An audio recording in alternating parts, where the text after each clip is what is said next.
Hello all, welcome to the EGMOD class. I am Dr. Tejinder Kaur. Hope you are enjoying your online sessions. In the last module, we talked about body composition and direct methods to assess the same. In this module, we will be talking about indirect methods of assessing body composition. As already discussed, in terms of physical activity, body composition can be a term to describe percentage of fat, bone, muscle and water in human body. There are direct, criterion and indirect methods to measure body composition, each having their own advantages and disadvantages. Body composition determined directly by chemical analysis is very close to accuracy, but analysis is cumbersome, rather not always practically possible for population studies. Direct and criterion methods have already been discussed in the last module. This module will highlight on the indirect methods of assessing body composition. By the end of this module, you all will be able to comprehend the term indirect methods of assessing body composition, understand its different components, understand anthropometry in detail, comprehend bioelectrical impedance analysis and its importance in body composition. Let us understand the different indirect methods of assessing body composition. As the name suggests, indirect method of assessing body composition provides indices of body composition based on results from direct and criterion methods. Although indirect method of assessment, anthropometry has been widely used since ages for assessing nutritional assessment and health conditions like body composition, malnutrition and obesity. Anthropometry or anthropometric measurements are subjects to change in nutrition, lifestyle and ethnic variation. Indirect methods of assessing body composition has an advantage over the other two models as it can be conveniently used for population studies and over a very long period of time. There are basically two major indirect methods of assessing body composition. Number one, anthropometry, and number two, bioelectrical impedance analysis, which is also known as BIA. WHO, which is World Health Organization, has provided many guidelines and references to provide guidance on the use and interpretation of anthropometric measurements. Let us start with anthropometry. Anthropometric measurements are the basic methods of assessing body composition, and it describes body mass, shape, size and even the level of fatness by height, weight, skin fold thickness at different body parts, circumferences of different body parts and their further calculations through body mass index, waist hip ratio and weight to height ratio.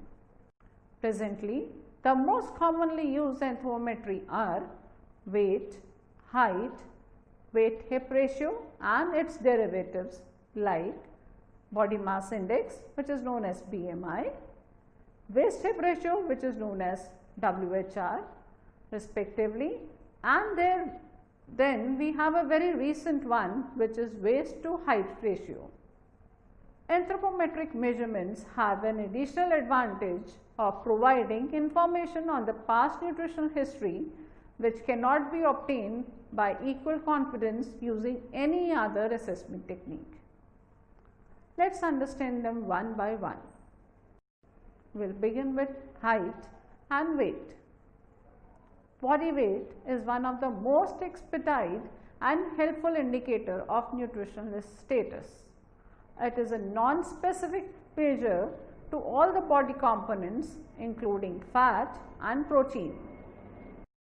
Weight is basically made up of muscle, fat, bone and internal organs with addition to physiological circumferences of edema or adipose tissue, and is widely used for evaluation of nutritional status. Earlier, spring balance scales were used to measure weight, but as the technology has advanced, electronic weighing balances are used now. These are user friendly, less erroneous and handy as compared to spring balance. The subject is asked to stand barefoot with minimum possible clothing on the center of electronic scale without touching anything else. Measurements are usually taken twice so as to avoid errors. The weighing scale is also standardized by known mass after every 10th reading. This picture depicts a very simple method how weight can be taken. Height of an individual is made up of the sum of 4 components: leg, pelvis, spine and skull. While for the detailed studies of human population, all these measurements are required, in field surveys, in field nutritional anthropometry, only the total height is recorded. It is an important parameter that should be measured directly and very accurately. Let's understand how it is done. The instrument is fixed on the wall at the height of 200 centimeters.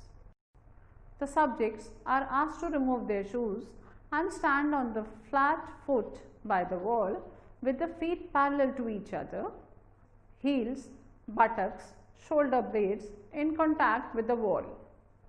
The hands hanging loosely by the sides with the palm facing the thighs and shoulder relaxed. The movable headboard is then gently lowered until it touches the crown of the head. It is pressed lightly to compress the puff of the hair. The height is usually measured twice at the maximum expiration and recorded to the nearest millimeter. Look at this picture.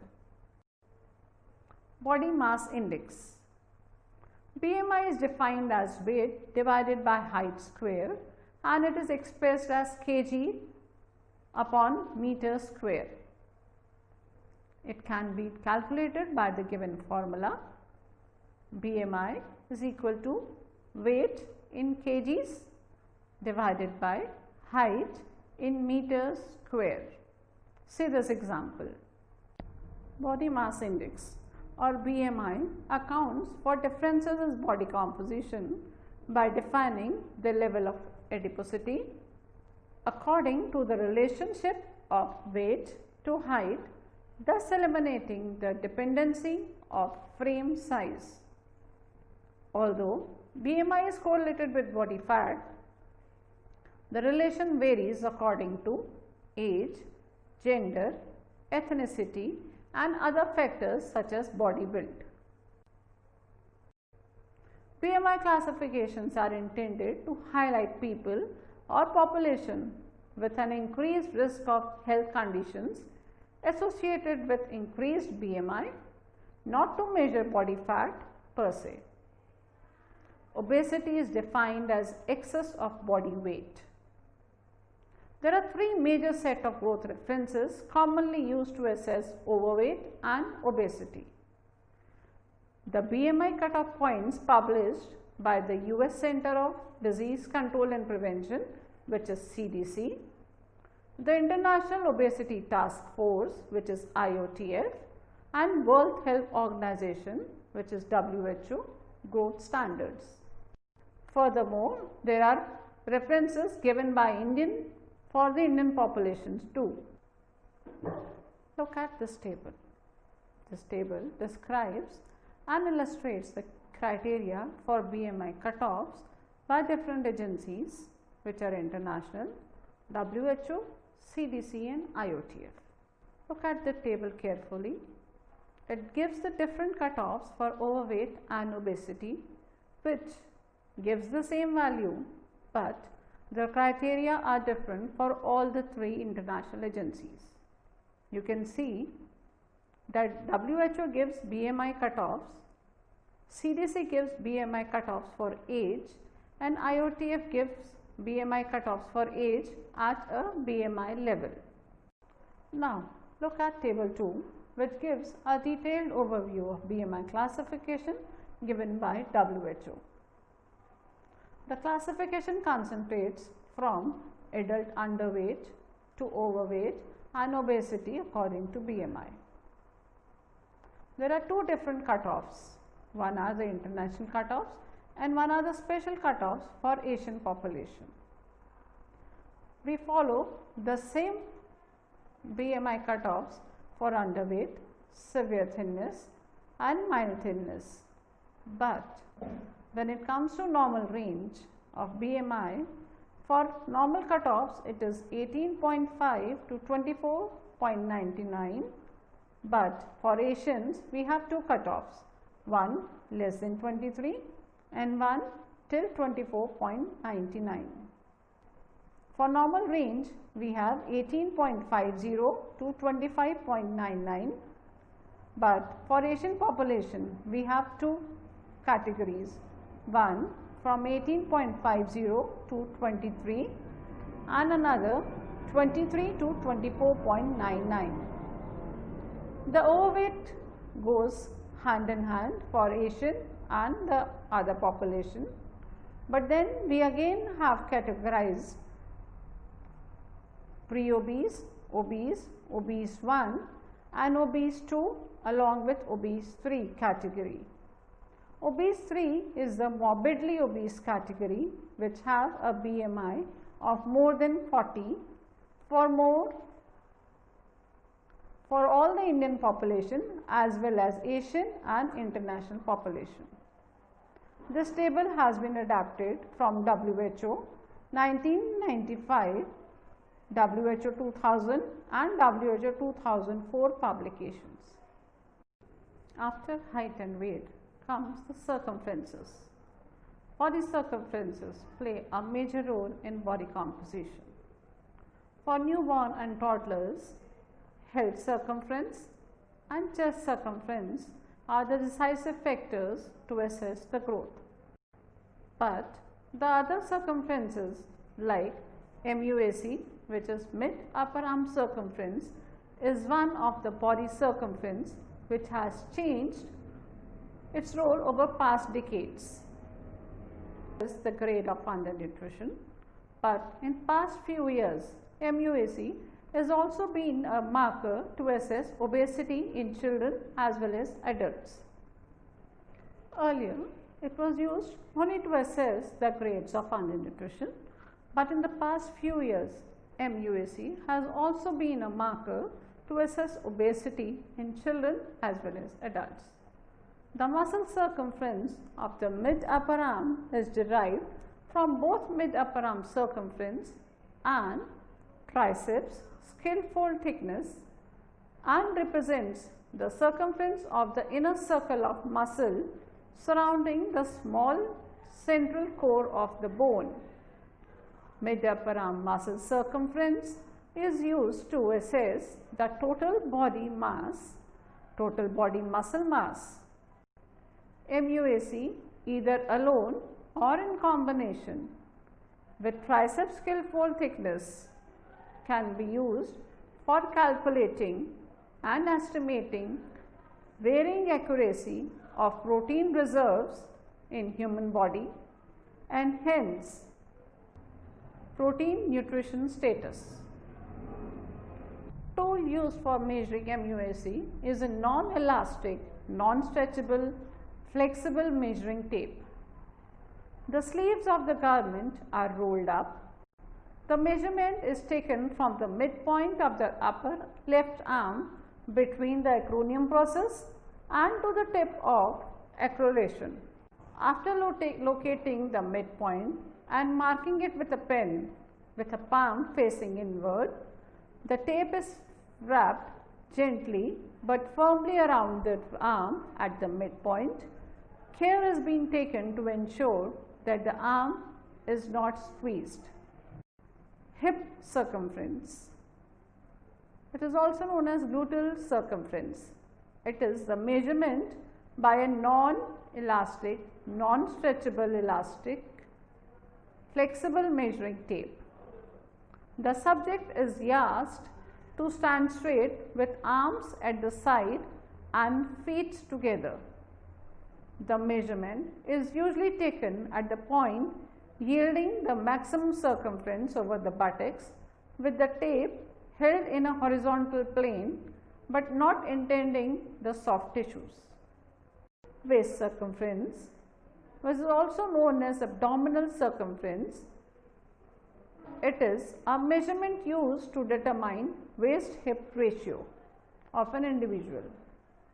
To perform a waist measurement, the lower rib margin is firstly located and marked with a felt tip pen. The iliac crest is then palpated and mid-axillary line is also marked. A non-elastic tape is then applied horizontally midway between the lowest rib margin and the iliac crest and tied firmly so as to stay in its position around the abdomen above the level of umbilicus. Again, a non-elastic tape is used and which thus defines the level of waist circumference which is measured. Also, the care is taken that the tape is made to fit snugly around the waist but not tightly to compress the underlying soft tissues, and the circumference is measured to the end of normal expiration. Waist-hip ratio is a simple method of describing distribution of subcutaneous and intra-abdominal adipose tissue. The waist ratio to the hip ratio provides an index of regional fat distribution and has proven valuable as a guide of health risk in abdominal and epidemiological studies. WHR equals to waist circumference divided by hip circumference. You can see in this table that there are different cutoffs for WHO. You can see in this table which gives the cutoffs for WHR as given by WHO and its health implications. Apart from weight, height and circumferences, a very important method to assess body composition is skin fold. And skin fold thickness measurements are said to provide an estimate of the size of subcutaneous fat deposit, which in turn provides an estimate of total body fat. It is practical in clinical setting, although validating depends on the accuracy of measuring technique and repetition of measurements over time. This measurement bases total body fat estimates on the assumption that 50% of body fat is subcutaneous. There are 5 major sites where skin fold thickness can be read: triceps, subscapula, suprailiac, abdominal and thighs. Tricep skin fold and subscapular measurements are the most useful measurements because the most standard and method of evaluation are available for these sites. Tricep skin fold measurement is done at the midpoint of the back of the upper left arm. Harpender's caliper is a sophisticated instrument used to measure skin fold thickness. The very same site is selected for measuring mid-upper arm circumference, and it is used to measure the tricep thickness. With the arm hanging relaxed at the side, the skin fold parallel to the long axis is picked up between the thumb and forefinger, well away from the underlying muscle, and skin fold is measured to the nearest of 0.1 millimeter by the means of Harpender calipers. The dial of the caliper is checked before each measurement and reset to 0 wherever necessary. This was all about anthropometry. The another thing is bioelectrical impedance analysis, which is also known as BIA. BIA is a very common method of estimating body composition. It is based on 2C body composition model of fat and water. Water is a good conductor of electricity and is mostly found in lean mass. On the other hand, fat, which is not a good conductor of electricity, impedes the electrical flow. BIA measures body composition by analyzing the total body water, fat free mass and fat mass by recording. The subject should be abstained from eating. The equipment to vary BIA measure can vary in size and functionality and use, but the end result is always the same. Some are standing equipments, while other may require a person to lay down for all the estimates to be done.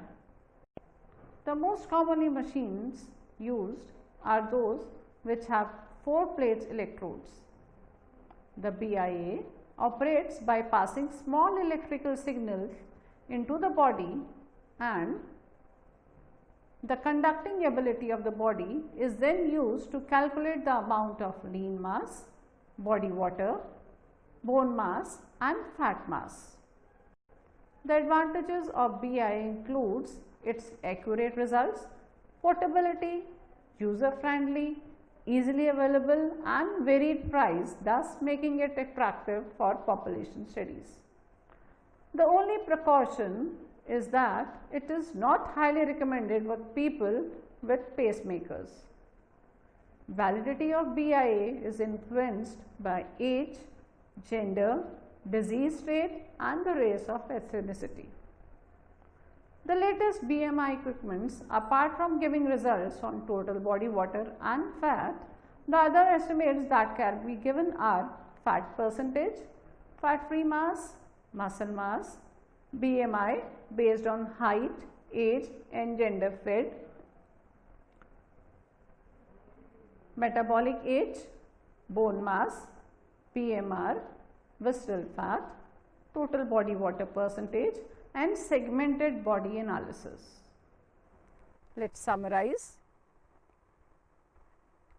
Indirect method of assessing body composition provides indices of body composition based on the results from direct and criterion methods. Indirect method of body assessment is a non-invasive method of calculating body fat and other components. Indirect methods are widely used in population studies. There are 2 major indirect methods of assessing body composition: anthropometry and bioelectrical impedance analysis. Anthropometry is a sum of human dimension and is measured at various body parts with the help of different instruments. Based on these human dimensions, cut-off points are framed which are indicators at the risk population. Body impedance analysis or bioelectrical impedance analysis is one step ahead of anthropometry. BIA calculates the total percentage of fat, fat-free mass, total body water, muscle mass, BMI, metabolic age, bone mineral density, visceral fat and total body water percentage and the segmented body analysis.